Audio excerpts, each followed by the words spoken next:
Are you wondering what's going to be the top property market over the next couple of years? In today's show, I'm going to tell you.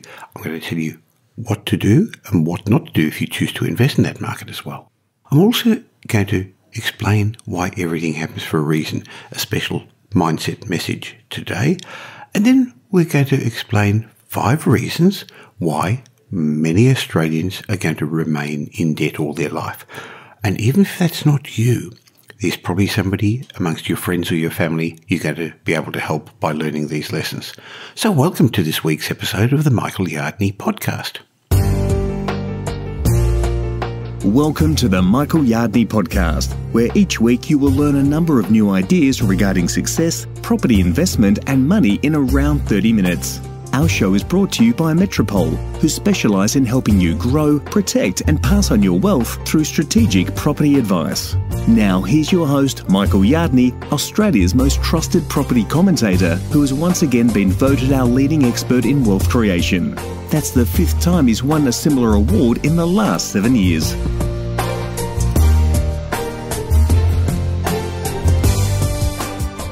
All eyes are on Brisbane to be the top performing property market over the next couple of years. And I agree, it most likely will be. Now, don't get me wrong, that doesn't mean there won't be great investment opportunities elsewhere. There will be. But while the media are reporting that the Sydney property market's dropping and the Melbourne property market are dropping, we know there isn't a Sydney property market or a Melbourne property market. So there are segments within those markets and properties within those segments that are still growing and still doing well and still great investment opportunities, particularly since there aren't as many people looking. But the Brisbane property market is where a lot of attention is being pushed at the moment. And my concern is that if history repeats itself, and it most likely will, many investors who head north are going to get it wrong. So in today's chat with Brett Warren, Director of Metropole Properties in Brisbane, we're going to explain what interstate investors must understand before buying in Brisbane. And even if you're not planning to buy in Brisbane, the principles will be very, very relevant for you. And then I'm going to give you 5 reasons why many Australians will always be in debt. And even if you're not having financial troubles, I'm sure you're going to get some lessons out of this. So there'll be something in this show for you today.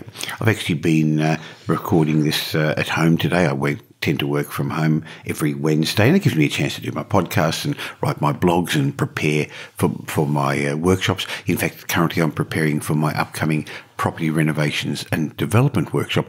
I run this every year. I actually have a lot of fun doing that because it was my first big workshop. I was doing smaller half-day and evening seminars, but in 2003 I ran this workshop, and every year since then, it's been booked out. I used to call it the Real World Real Estate Workshop because it was real world advice from real world people doing things. And I changed the name because it didn't really reflect that it was about property renovations and property development. But maybe today I should change it back to the Real World Workshop, because the people who are going to be teaching the business of property renovations and property development are people who are actually in it. Greg, my business partner at Metropole Constructions, did 70 renovations last year alone. Bryce, my son, Bryce Yardney, who runs our development division at Metropole, currently his team are involved in 54 development projects at the moment. So if you're serious about taking your investment up to the next level and getting involved in the way the professionals get involved in property by manufacturing capital growth, go to realestateworkshop.com.au, have a look at the details of my workshop, find out about my personal guarantee, its 15-year track record, all the bonuses you're going to get if you still get an early bird special, including a one-on-one implementation session with me, and then book your spot at my 2018 Renovations and Property Development Workshop. Go to realestateworkshop.com.au. And now, let's have a chat with Brett Warren, Director of Metropole in Brisbane.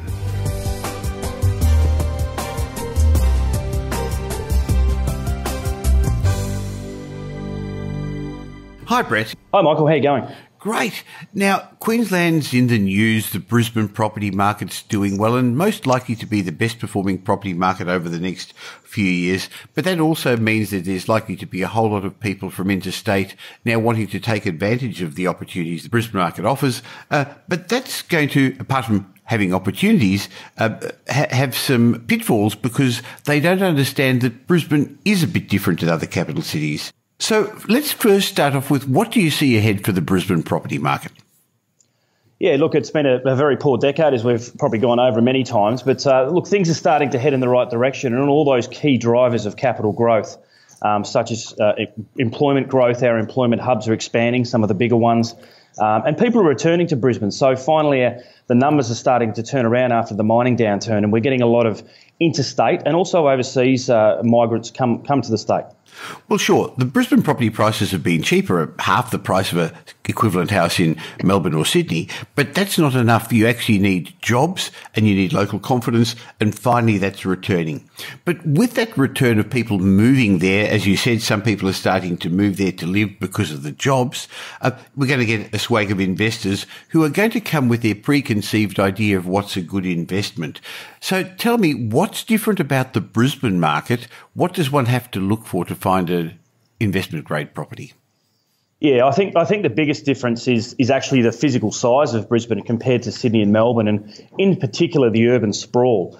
So a lot of the capital growth and the key drivers, the employment hubs are expanding. It's all really within that 10-kilometre ring. In other states, you could probably get away with 15 or 20 kilometres, but it's really, really driven around that 10 to 12 kilometre ring where our bigger employment hubs are expanding. That's where the jobs are going to be, and that's where people are going to want to settle.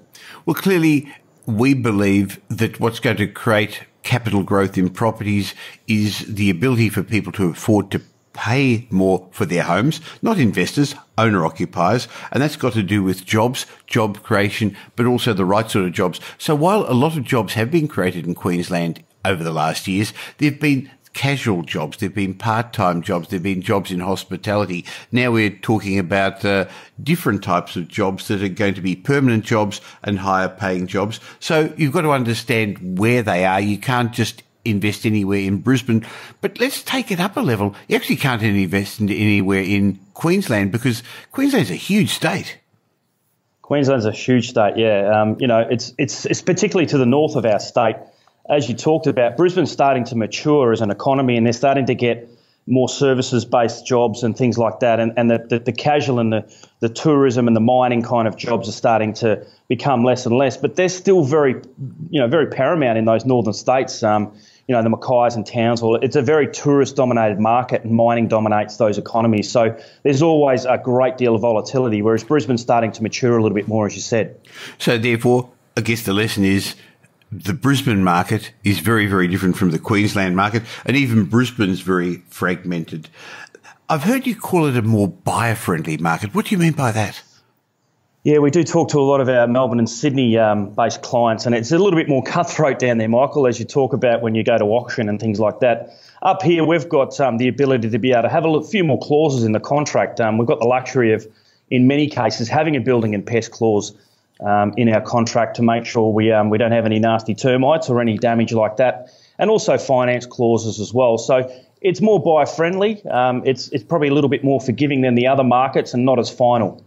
So that's interesting.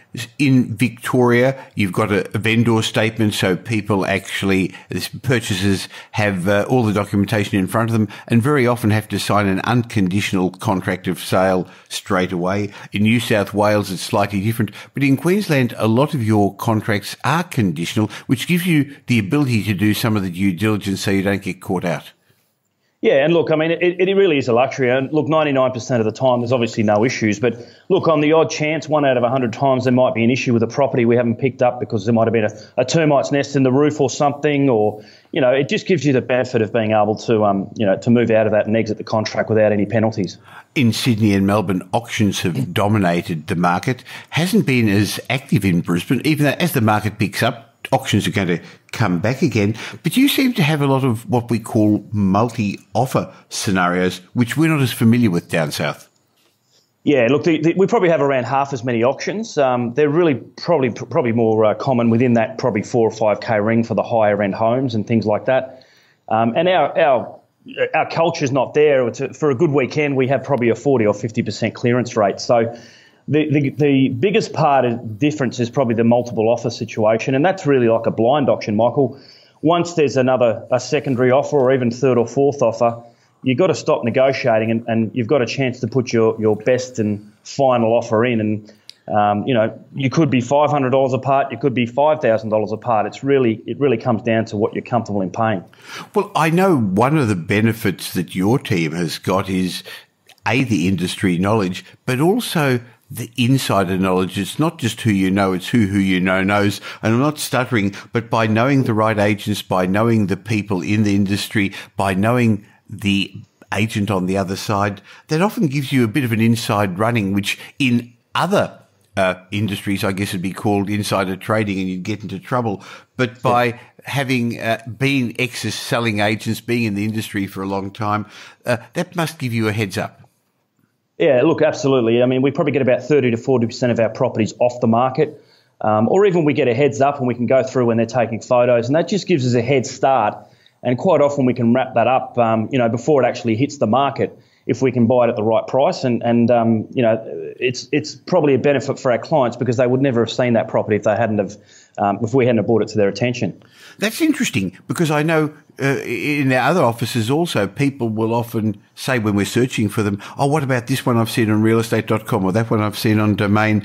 But we've discarded those. We've already seen those. But it's interesting how some other people still accept those, because I know in our mind, probably less than 5% of properties currently on the market in Brisbane are what we'd accept as investment grade. But you see people flying in from interstate, not just investors, but buyers agents who are probably very good and proficient in their local market who just get it so wrong when they come to a different state. Yeah, look, we see that all the time, especially over the weekend where they fly in and they put in 3 or 4 contracts and, look, they're buying in areas where we wouldn't even buy. Even though a suburb may be a good suburb, it's not until you have that on-the-ground knowledge where the better parts of the suburb are, where the lesser parts of the suburb are. And we quite often see them, claiming they've got a bargain, $50,000 less, but it's in an area that's very poor and we wouldn't have bought there anyway. Interesting. You've got some issues with flooding and stormwater in Queensland. I know you've had floods a while ago. How does that affect where you look for properties? Massively. Obviously, we've got a very thorough search process. We obviously know the areas that flood, and so do most people, actually. That's probably one of the first things they do. But the other issue with Brisbane is it's quite prone to flooding, but there's also a lot of stormwater and in the lower lying areas, a lot of runoff from higher positions. There's a lot of elevations and different undulations. So you can actually get caught out if you're lower lying, even though it may not flood. You'll have a big runoff of water coming through your property, and that can affect the area dramatically. I think one of the other important factors is not just choosing the location, but understanding the right property in the location. So we know that location does 80% of the heavy lifting. So your research has found locations likely to outperform based on the demographics, the people that are there, the higher disposable income areas that are gentrifying. But the way you live in Queensland is very different. I guess it's got a lot to do with the climate. Yeah, absolutely. I think it's only cold up here for about 2 weeks of the year, Michael, so that's always a good thing. But we definitely look at the way we live, and that other 20% we were talking about. Brisbane is hugely popular at the moment for that indoor-outdoor living.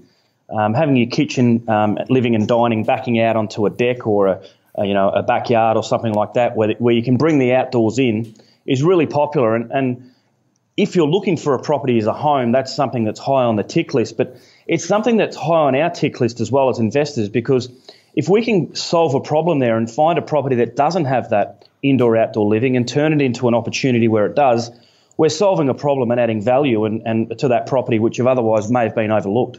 So back to our philosophy of finding a property with a twist, finding something where you can add value through renovations or development. So all the things that we've discussed before. There's one elephant in the room. The apartments. That's really dragged things down, hasn't it? The oversupply of apartments. Yeah, the media's jumped all over that, and it's quite interesting. But look, I think we're coming towards the end of that. The approvals are dramatically down, and the starts and things like that. So there's not a lot more units to be built. And on the other side of things, as we discussed before, our numbers, interstate migration and overseas migration has rapidly increased. So that's actually starting to peter out a little bit and even out. And look, there was an article the other day, the media is kind of starting to head the other direction and say there may be some growth in the apartment market. But I still think we've got another probably 12 or 18 months of, stabilising before it kind of starts moving again. Sure. So it's not time for a counter-cyclical purchase of those, but it's interesting, for the price of an apartment in Sydney, you can buy a great house in Brisbane. Now, that doesn't mean a good apartment in Sydney or Melbourne isn't a good investment, but you've got to buy the right sort of property for the location. So that's given us a few hints. Any other hints you'd like to finish off with, Brett? No, look, like I said, Michael, I think it's really important to have someone who understands the market. I think more than ever in Brisbane, you can't just come up from Sydney or Melbourne and hope something 15 k's out or something in a popular suburb is going to be a good investment. You really need that on-the-ground knowledge, and you really need someone who knows that market extremely well and has bought or lived there for 10 to 15 years, day in, day out.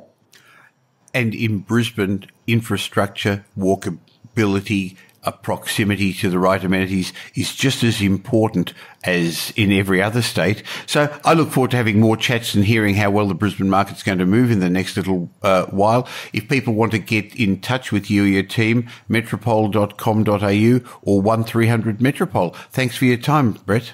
Thanks again, Michael. In a moment, I'm going to share with you my mindset message. And it's interesting, in the iTunes reviews, the mindset segment seems to be one of the most popular segments of my show. So thanks for all the kind words you're leaving me about it. So today I'm going to share with you why I believe everything happens for a reason. Even if you don't like it, it's probably true, and you'll find out why. And then I'm going to give you 5 reasons why many Australians will always remain in debt. So even if that's not relevant to you, you're probably going to learn some lessons that you can teach your children, your grandchildren, or somebody close to you that you know.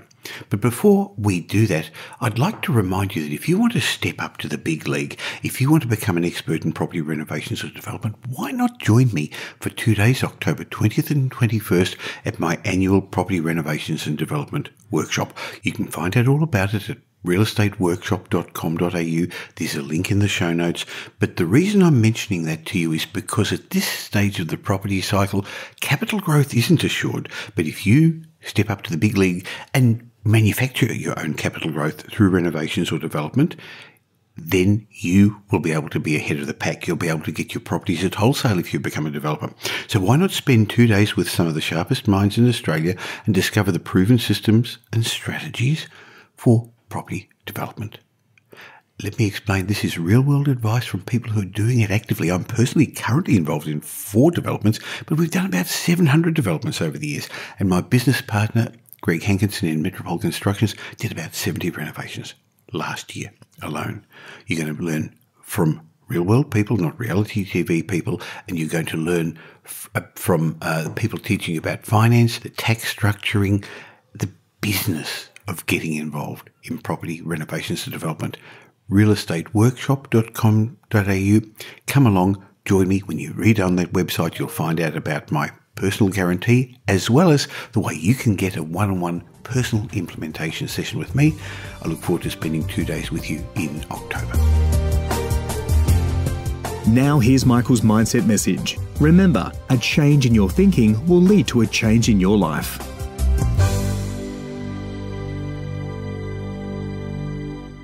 In today's Mindset Moment, I want to teach you a lesson that I learned a long time ago that's helped me get through a lot of the difficult times I've had in my life. And the lesson I learned was that everything happens for a reason. Now, I know at times this is a hard concept to grasp, particularly when you're in the midst of things that go wrong, whether it's with your business, with relationships, with people that have come in and out of your life, or with investment. But remember, I give you these mindset messages every week because if you want to get to the next level, you're going to have to think differently, you're going to have to act differently, because what you've done up to now has gotten you to where you are now. So everything happens for a reason. And I believe that that's the case because when I do believe that, it makes me act better. It helps me react better. It helps me cope better when things go wrong. Same with people who come in and out of your life, and sometimes that hurts. When that happens, remember that people come into your life for a reason, for a season, or for a lifetime. It's the idea that no matter how good or how painful a role they played, they taught us something that's going to reveal itself at some point in time. And this goes hand in hand with the concept that everything happens for a reason. While there may be unpleasant lessons that happen, they are the lessons nonetheless. So you've got to be open to the pain and the difficulty, to be truly open to what it is you're supposed to gain from the experience. Now, I know that can be difficult to think in terms that everything happens for a reason, but it can also be very, very helpful. So at times when we're going through particularly difficult times, it can be very comforting to think that there's a purpose to this and there is going to be use for what you're going through at the moment. But it may not be obvious at the time. So here's a couple of quotes I've found about this. Marilyn Monroe said, "I believe that everything happens for a reason. People change so you can learn to let go. Things go wrong so you can appreciate them when they're right. You believe lies so you can eventually learn to trust no one but yourself. And sometimes good things fall apart so better things can fall together." That's a good quote. There's another one that I read. "There'll always be a reason why you meet people. Either you need them to change your life, or you're the one that's going to change theirs." Another quote I read was, "Someday everything will make perfect sense. For now, laugh at the confusion, smile through the tears, be strong and keep reminding yourself that everything happens for a reason." Mary Tyler Moore, she was a great comedian. I love the Mary Tyler Moore Show, said, "You can't be brave if you only have wonderful things happen to you." How true that is. And a couple more quotes. "In the final analysis, the question of why bad things happen to good people transmutes itself into some very different questions. No longer asking why something happened, but asking how we will respond, what we intend to do now with what's happened." Everything happens for a reason in my mind. And I remember a magnificent movie I saw, and then the follow-up movie, The Best Marigolds Hotel, where the star in it said, "Everything's going to be all right in the end. And if it's not all right yet, it's not the end." That's a great way to go through life. Everything's going to be all right at the end. And if it's not all right, it's not the end.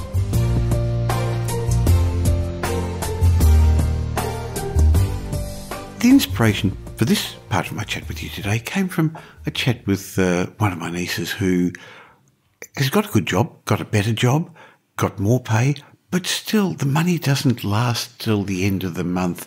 And when you ask her what's wrong, she says, "Oh, I'm just not earning enough money." But 5 months ago, 5 years ago, when I spoke to her, it was much the same excuse. She's earning a lot more than she did then. It just doesn't work. And unfortunately, that's the way with a lot of Australians. Do you know somebody who's having trouble with debt? Do you know somebody maybe reasonably close to you who's having trouble with debt? Maybe it's one of your kids. Maybe it's somebody else you know. So this chat may be helpful for you personally or to help them as well. Because you see, the thing about getting into debt is that anyone can do it. The hard bit, of course, is getting out of debt. In fact, many people struggle even admitting they're in debt in the first place, and they bounce from one paycheck to the next, struggling to keep their head above financial water. Now, there are a number of reasons why so many Australians are stuck in a revolving debt cycle, but I'd like to maybe share 5 of the common ones with you so you can understand. Now, the first one is that they only make minimum credit card repayments. If you only make the minimum payment on your credit card each month, then you're never actually paying off any of the principal. In fact, your debt can actually become unmanageable if your balance continues to grow while you're paying off the minimum amount. Look at it this way. If you had a, $5,000 debt on your credit card that attracts an interest rate of 17%, yeah, that's right.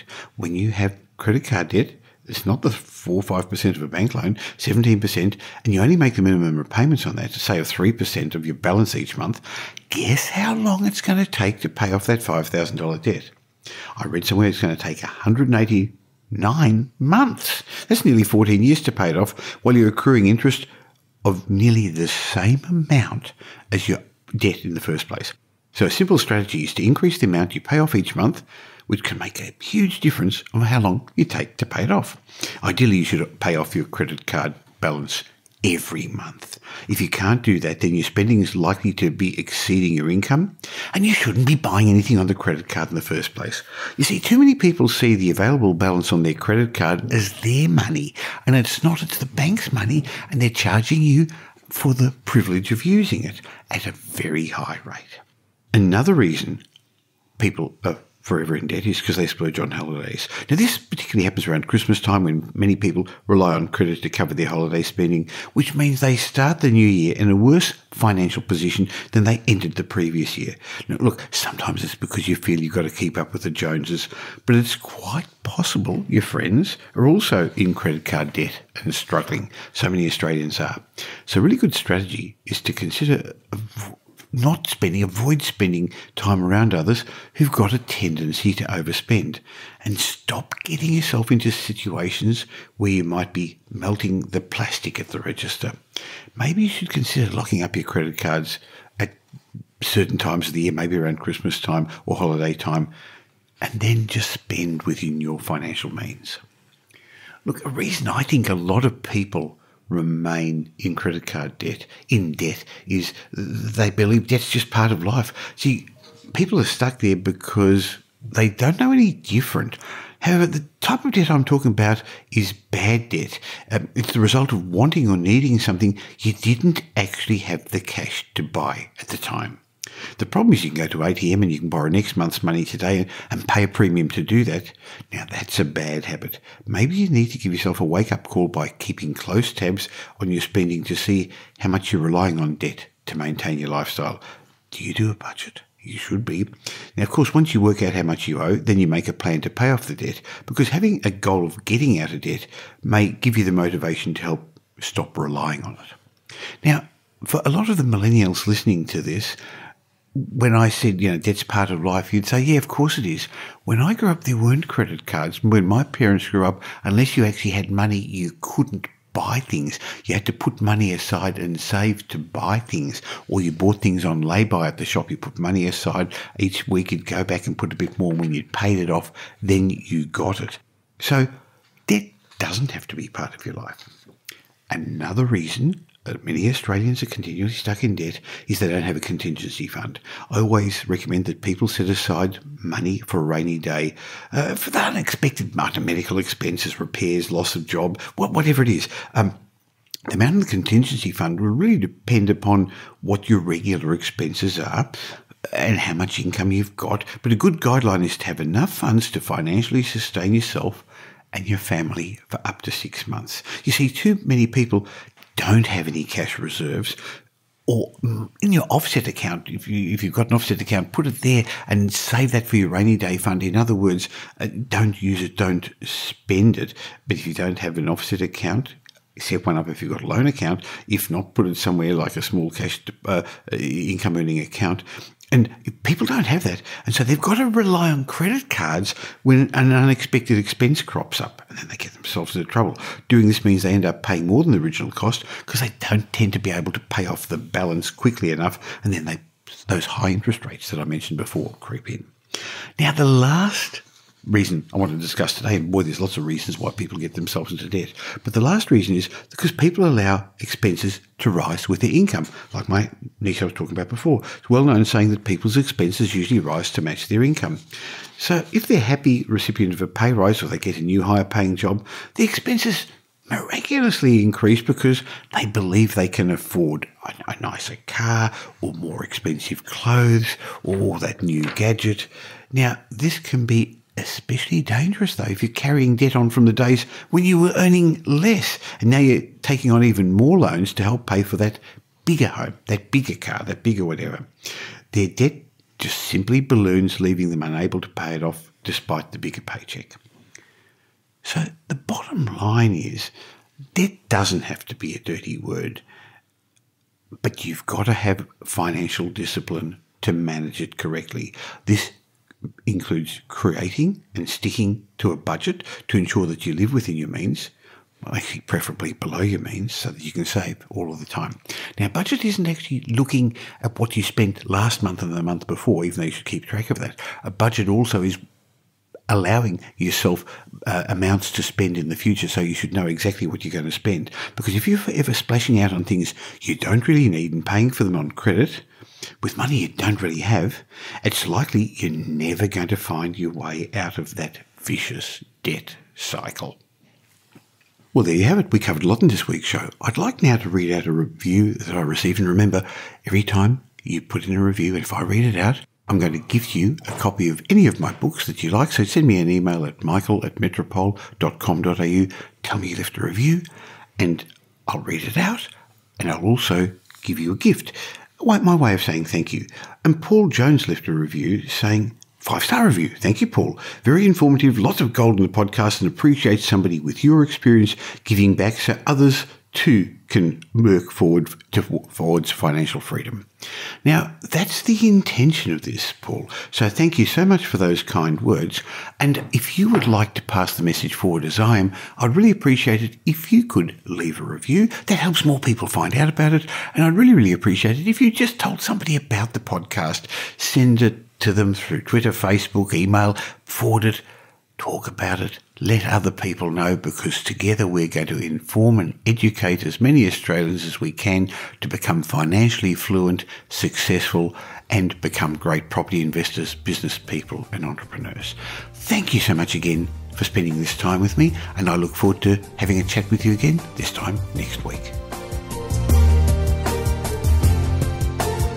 Thanks for listening to this week's episode of the Michael Yardney podcast, which was brought to you by Metropole, who help their clients grow, protect and pass on their wealth through strategic property advice.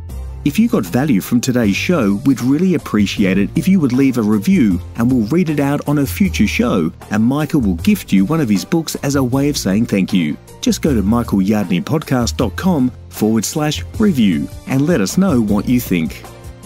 If you don't already subscribe, head over to iTunes or your favourite Android app. You'll find us there as Michael Yardney Podcast. If you'd like to gain instant access to the show notes, head across to michaelyardneypodcast.com. Watch out for our show next week. You'll learn some new ideas about property investment, success and money in around 30 minutes.